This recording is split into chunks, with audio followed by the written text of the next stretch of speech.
My name is Evelyn and I'm a backcountry forecaster for the Forest Service Utah Avalanche Center. My job entails both field work and office work.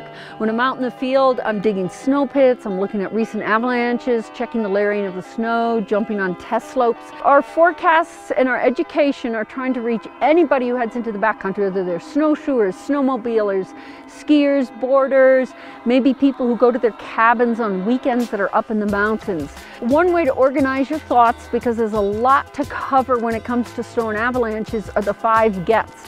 It's called get your gear, get the training, get the forecast, get the picture, and get out of harm's way. You know, I've been doing the job for 25 years and I've never gotten bored once. The snowpack and the weather is different every single winter, so you're never repeating what happened the year before. You've got to be on your toes and you're constantly looking at something new in the snowpack.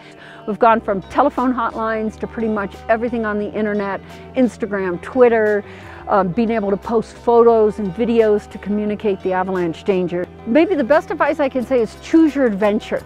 If you keep getting invited on trips and turning them down because they look like they're going to be too gnarly, or you don't like the group because you think they're going to be going too fast or too slow or go places you don't want to, take control of your own trips and say, hey, this is where I want to do and what I want to do, and start exactly where you want.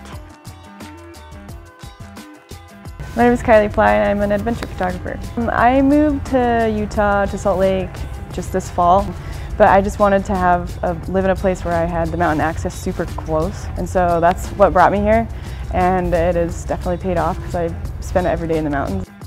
I shoot photos for Brighton, and I get to ski every day, and so I get to work with athletes or just people on the mountain, or my friends, or whoever I run into, and I just get to shoot photos. It's super flexible. I can kind of do my own thing and also have fun.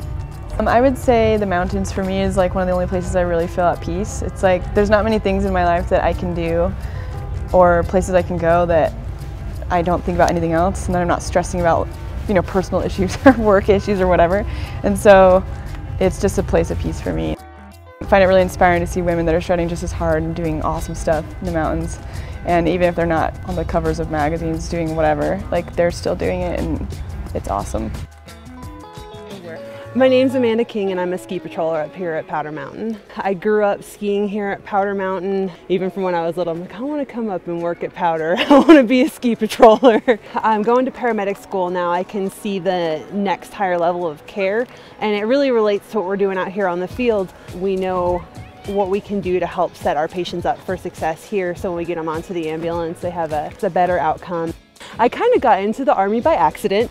My dad was in the military, and when I was in high school, they sold it to me as go into the military, get a free education, and tell me, oh yeah, it's not that hard, you'll have a great time. Absolutely hands down the coolest experience of my life. I spent about 8.5 years on active duty. I did several things while I was there. I started off as military police. And I did a program called the Cultural Support Team. Because of the cultural differences over there, the men can't really interact with the women. It's just part of the culture, and it's very offensive for a Western male to be talking to one of the Afghan women. So they had us go in and we would talk to the women and children while the men were talking to the other Afghan men. You know, a whole different perspective and access to that other half of the population. It definitely is what drove me to get into the medical field, because the Army medics that are out there, I mean, they just hold people together that you wouldn't think would be able to be held together. So working with those guys and just seeing how amazing they were, that's really what inspired me to get into the medical field. And in particular, one of the girls that was in the CST program with me, she was a nurse, and unfortunately she was killed downrange.